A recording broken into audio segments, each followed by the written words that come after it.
We're checking out Kinfire Council. This is Evil Cheese. Kinfire Council. There is more Kinfire, and we have found it. Yeah, we've been playing a lot of Kinfire over the last year and a half That's or right, so. yeah. And we finally got around to Council, both the base game and the expansion, Winds of Change. And take a look real quick at the overview of Kinfire Council. Which is happening now. Hello, and welcome to a quick gameplay overview of Kinfire Council. A cooperative, potentially, worker placement game where you are working together to repair and maintain the city of Din Lux. Each player at the beginning of the game will receive both a seeker, who has special abilities in the top corner here, as well as a counselor who's going to help them with their task, and the counselors also have an ability of their own. So these pairings are random every time you play, so it'll kind of mix up what your potential abilities are with your seeker and your counselor. You'll also be receiving some worker tokens, and this is how you take a lot of your actions in Kinfire Council. Both your seeker and your workers can be placed at various places on the board here, only one per slot. And most of these actions either generate resources, which you'll be using, such as crystals and Kinfire and stone, in order to take some of the other actions, which are maintaining the city and repairing it and preventing other threats from occurring. Over the course of the game, while you do all that, you're going to be generating points over here on the point track, and pretty much everything gives you points. So no matter what you do, you're going to be benefiting, and it's a matter of how efficient you can do that. So some of the actions you can take are repairing the lighthouse over here, fighting threats that are going to be coming out from the threat deck over on this side, providing supplies and other goods that the city might need, voting on dockets, and acquiring counselor decrees, which give you kind of one-time benefits or are sort of laws that get passed for the city and will alter what's going on out here. Now, at the same time, though, the evil cult is also going to be taking actions, and they're going to be showing up on the board as well.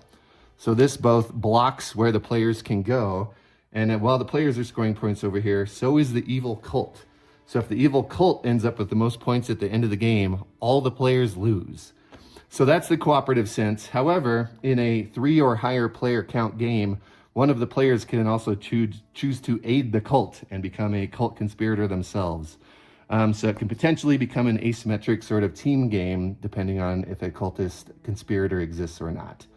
So there's a quick rundown of Kinfire Council. So you're fighting against the cult, basically, to score points via worker placement, gathering resources, all this stuff. In the city of Din Lux, which comes straight from Chronicles. Kinfire Chronicles. But if you don't know that, it's not required knowledge, but there is that carryover knowledge. Yeah, they're all in the Kinfire universe. So you're going to see characters that you recognize, locations that you recognize. It's pretty standard worker placement fare. Yes. You put a guy out, a guy of your faction or color or whatever, to do an action on a space to do whatever that space says, and then it is then blocked from anybody else taking that in the future. That is like worker placement base 101. level, Yes, and that is what is here. It is a by the numbers, basically resource management-y game. You are putting guys out to get resources to then go someplace else, turn them in to get to accomplish something, usually getting points or helping yourself get points in the future. But in the 2-player version, it's competitive. You're trying to get the most points, but you cannot align with the cult. The cult is also earning their own points, and you cannot join up with them. Right. So what'd you think of the 1v1 mode? I did like it. I think I like the other versions better. It's just not head-to-head plus bad. It gives you more things to kind of think about and work on, and adds a little bit more variety to it. Yeah. But it was workable. Like it played well. It was pretty intuitive, like how everything worked. And you had clear goals of like, stay ahead of this, watch out for that. So it was good. I did like the 2-player version. I agree with you. 2-player version I did like, but then when we played the 3-player game, which we'll transition to that now. Yeah, sure. That's when it really started to open up a little bit more. Yep. And then you could start to ally with the cult. Yeah. Which is the route I ended up going down. Yeah. And it didn't go so well. No.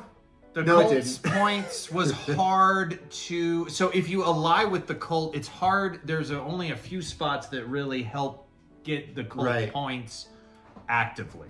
So Scott, yes, what was your impressions of Kinfire Council when we first started playing? The 3-player mode. The 3-player mode is not bad. I mean, let me start out with that. I mean, it's one of the things that I liked about it was, you know, the city of Dinlux was tiered and moved up. That and looks so great. The board is really kind of cool with it being tiered, and the higher, more expensive, more elite level is the highest, and then moving down. And so I thought that was cool, and the materials and all that. Let's talk about the theme. Yeah. Casey. Kinfire Council. Kinfire Council theme, go. I like it because it feels like a continuation. Like we're still in the Kinfire universe, and we're still in a city that we know. We see characters that we know, and we're interacting with stuff we've seen before. Right, from places that were in Kinfire Chronicles. Yep. And like characters and stuff, you'll see stuff from Delve in there. Which I appreciated a lot. Yeah. So I think that's pretty good. And it for a worker placement, like how much theme can you get out of a guy goes here and gets a brick? Yeah. Right. It's a lot of abstraction. So my question would be then, wipe away Chronicles and Delve and say you pick this up off the shelf without that knowledge and background, how would it play and compare and be then? The theme, I think, would be a lot worse because you don't have the history of why you're doing this. It's just sort of some random city. It could be any like post-apocalyptic fix the city thing. Like you could probably slap any theme on there. Right. But then I'm thinking like, so for a worker placement, like what's the most theme you could put on it? Yeah. Having like a corporation, my workers are doing this. I don't know. Yeah. So it's probably got about as much as you can do for a worker placement. Yeah. But I think it fits. And again, we said that the components are great. The tiers of the city look cool, and that's sort of thematic too with how the city is structured and what your actions do. I think that as far as these kinds of games go, if you don't have any previous knowledge of any other Kinfire games or anything like that, this is a pretty by the numbers, medium weight Euro worker placement game with a little bit of the game working against you. And that's pretty much it. Let's talk a little bit about Winds of Change then, because this is an expansion. So this adds a bunch of stuff. First of all, it adds a bunch of stuff that you already have in the base game. So you just have more things and more variety to the decks of cards and the things that are going on and stuff you're having to deal with. But it also sort of changes the formula a little bit to make it fully cooperative.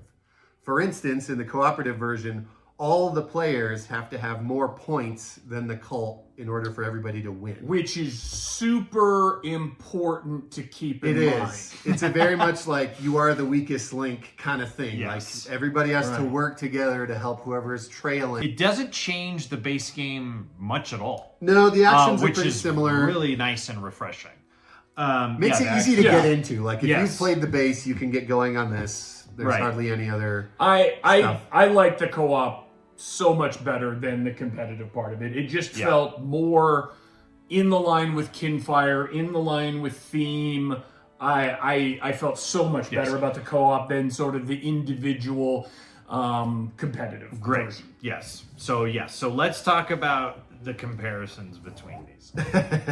So Scott, I agree with you about everything with the theme. I agree that it's a little weird coming from... Okay, so having played the other Kinfire games, it's hard to separate this one from the other two because it's its own cinematic universe almost. Sure. You have the same characters in all 3 games. Yep. And you're kind of dealing with the same issues and problems. Same city location. Political issues, and existential issues. the lighthouse and Yes. a Right. lot of the things are recycled. And so, and they have a kind of a progression. Mm-hmm. Things happened in Kinfire Chronicles, and then in Kinfire Delve, it's almost like they're going on little side quests, getting rid of the remnants of evil. Yeah. Am I understanding that right? And then this one is like getting the city back to where its former glory. So, but the weirdest thing in this not being co-op initially is that the other 2 are, and it felt kind of weird because you're still the same seekers. You're the same characters. Yeah. So all of a sudden, these people that have quested together, and in our case, for 50 hours as these characters, are now, some of them are going, nah, I think I'm evil now. Right. Yeah. Or they're like, I'm going to outvote you on this right, decree. exactly. So that did feel a little off, and I thought it was kind of a strange choice to do that. However, I do get it. It's kind of a neat thing to have in a game like this where, like, the tables can turn so quickly. Yeah. So in it by itself, it's not a problem, but in the Kinfire line, it's kind of a problem. Yeah. I mean, I taking a step back, I see what they did, and I respect what they did in that they created a universe and then sort of like birthed out three separate games from the sort of IP that they built. But I think this one fits in the least well. Yeah, theme-wise, yes. So I do prefer it with the co-op expansion. Much Do you? more. No. Okay, so let's talk about Okay. why. If I'm putting a guy here and I'm blocking it from you, it feels weird to do that in a cooperative version of a game. So I feel like if this didn't exist, this doesn't say Kinfire on it, Right. That's we'd the all be way- happy. We'd be like, okay, great. This is a great game. The Kinfire games are great, and they're not tied Okay. together, and all that is fantastic. Interesting. Yeah, But just because they're all like in the same like ballpark, Line. Yeah. it's our heads have a hard time wrapping around like, okay, well, this is a totally different gameplay style, version, and it just feels maybe more different than we're willing to accept. My favorite part was the blending it into the Kinfire universe, the setup of the board, I thought the mechanics worked well once we kind of learned them and they flowed along and had interesting elements to them, and It's got a good flow. yeah, and I felt like that there's depth to be plumbed there in a way of there's kind of a lot of different ways to go with how you play it and how the challenges that you overcome and so having played the other Kinfire games, it was fun to kind of visit the world again and be reminded of, oh yeah, we went to this place, and oh yeah, those things suck, and oh yeah, blah blah blah blah blah. Yeah. So The thing I liked the most was that you're juggling a bunch of balls in the air, and there's a lot of good, and you're almost not without something cool to do. Whether it's you're helping, the city needs, and maybe that's something you focus on. Well, you can get points that way. What did we always say when we did that? We almost came up with a catchphrase or something, just like feed the people, Feed the people. feed the Yeah. people, Like feed that. the people. Yeah. Right. But that was good. Or you go to the lighthouse and you're like working on the lighthouse, and because that makes the cult not get as much points, and you gain points for however many tokens you put there. You did get a sense of achieving things. Yes, You yes. got a sense of achieving things, growing things, building things, improving things, until you turned evil and then you wanted to tear it all down. And the game did not overstay its welcome. I thought that the time The of the length game, is really the length good. is really Yeah. good. I mean, it's enough about to an hour? It says 90 minutes. That's yeah, probably about okay. right. So, but you had enough growth that you're like, yeah, I'm like definitely cooler now, or I'm much more efficient, but not so much where you're like, I'm just like nothing is a challenge. You're not going to win this game every time. Yeah. No matter how well you play, probably. Pros for you. Pros, I love the aesthetic, like the way they have Yes. it. There's a ton of pieces and cards in this. There's like Yes. a ton of stuff Yeah, laying it's out. a lot of stuff. But And they that's do a pretty normal good job for of this. like organizing it into the box. and Yeah, having it did things seem stacked like together. given a little time, it felt manageable. Yeah. Right. Giving a little time to kind of absorb. Okay, these are the symbols. These are these. Okay. Oh, we need to draw this. I definitely felt like playing it for the second time today. I was in a groove with everything. You have a way much better easier. sense of the flow of it, and the setup is quicker, and you know what's going on. The Yes. first time play will take significantly longer, learning what all just the symbols are.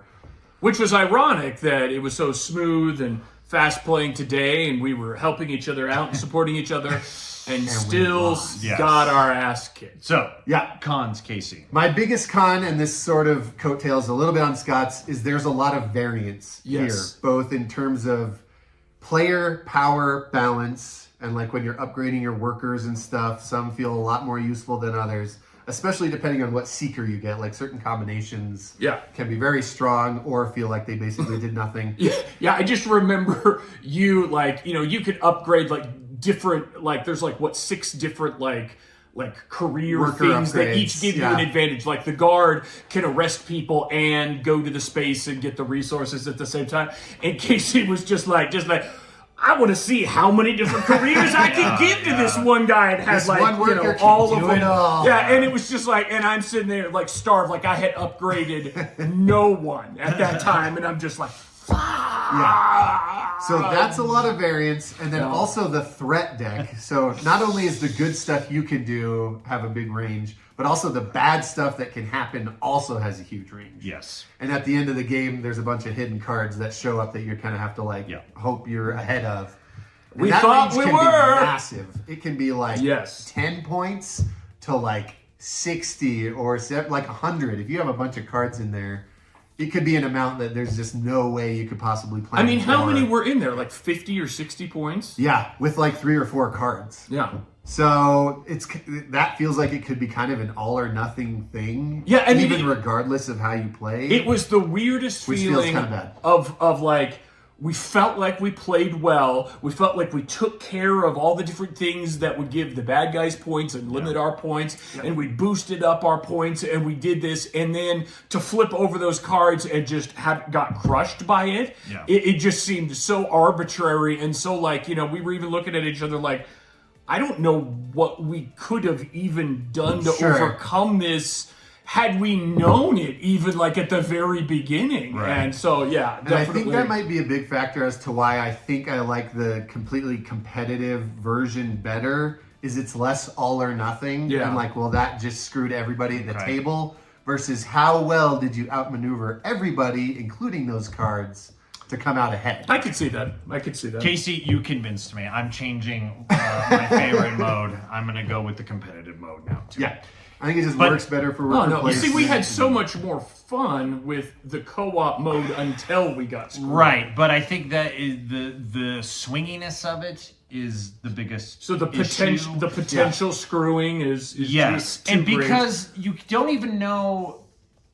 You're kind of playing blind. You are. Well, and you are. get to kind of bet. So in the competitive version, if you think that swing is going to be big, you work hard to become the cult conspirator. Right. All of a sudden, it's part of the strategy versus a little bit more just pure luck. But you at the don't end. really even know. And it's hard to even have a good idea of even like a range. Right. So we had no idea. That makes it a little tough. And at the co-op thing, that was really kind of a downer for me. Yeah, but it was you. The same thing happened to you when you became the cult conspirator. Right, when I became the cult And then when you conspirator- flipped over the cards and the cards Like, were very this just wasn't small, enough. I was way behind. They didn't give Yeah. you a chance. Now, even if it had been the cards that we had today, I still don't think we would have caught up to KC yesterday or the last week time. when we played it. Right. But So there is a swinginess to this Yeah, game. You and gotta some of know that might going come in. with replay. The more and more we know, and like we just know the threat cards, you can go, oh, well, we've seen X, Y, and Z, so the so we potential know for the rest is. might be better. So there might be some learning curve there, but on the first plays, these are just kind of my opinions on how it works. Okay. So Casey, we know you like the two other Kinfire. I love everything You've Kinfire. seen our. Yeah. How do you feel about this, and do you recommend this? Final thoughts. For Just Council? Yes. Recommend it. If Recommend you like it worker with- placement, go for it. And then what about with the expansion? If you love co-op and you really want to get the most out of a cooperative version of a worker placement game, recommend the expansion. Gotcha. If you want just sort of a core baseline worker placement competitive game, you can easily skip this and get a ton out of Council. Gotcha. But yeah, recommend. Like it. Scott, recommendation? You know, I'm torn a little bit. You know, I think that I would recommend the co-op version and maybe not the worker placement version. I've just played worker placement versions. You mean the base game version. Yes, They're both yes. worker placement. Yeah, what I mean Right. is the co-op version felt better to me and felt more fun. And I think like if it was like, hey, let's play a worker placement game, I'd be like, well, Dune or Lords of Waterdeep or something like that. I might go in a different direction than the base game. And so for me, it's kind of a meh. It's kind of a, you know, in the middle kind of a thing.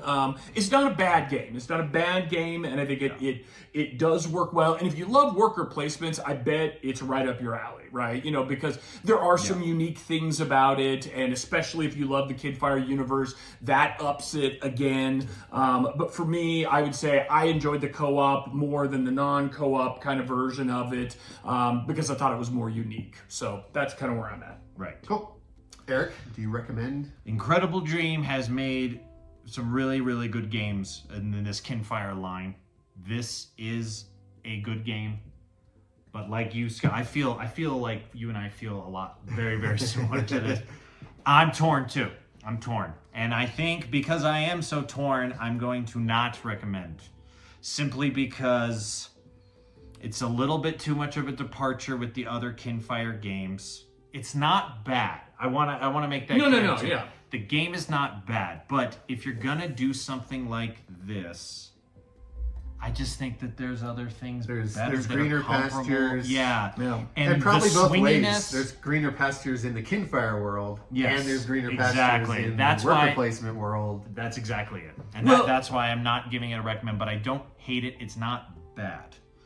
I just think for what it is, for where it is, and all this stuff, there's just better things. There's just too many things working against it. The swinginess, the integration with this is a little strange, and there's what the base game, how it is presenting itself, just a little off. Sure. So that's just where I'm going. One of the things I just realized is that I think Delve is extremely innovative and there's not a lot of things like it, and it's a unique experience. Sure. And Chronicles, the way that it was put together, yes, it's kind of campaigny, yes, it's kind of combat-y, but the way it was put together in the box, the modular design, the legacy component of it, I'd never played anything else like it.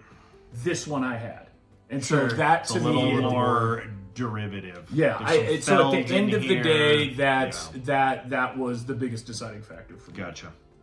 Okay.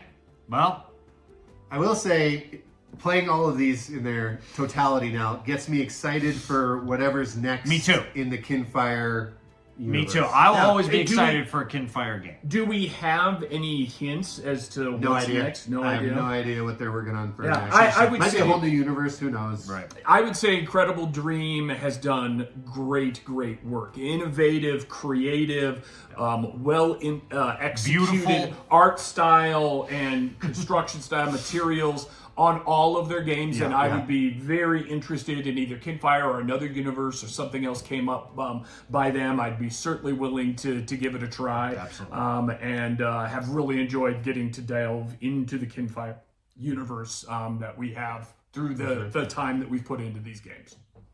All right. Cool. There's Kinfire Council and Let us know what Kinfire you all think, over. guys. Yeah, what do you guys Yeah, think? let us know. Did you play this? Did you like it? What do you think about the other Kinfire games? Please check out our reviews of the other ones that I have linked down below. And please like and subscribe. That really helps us out a lot, guys. Yeah. You thank could literally spend hours just watching our videos. That's right. I mean, alone. hour after hour. So until next time, Casey, Eric, Scott. and... Evil Cheese, signing off.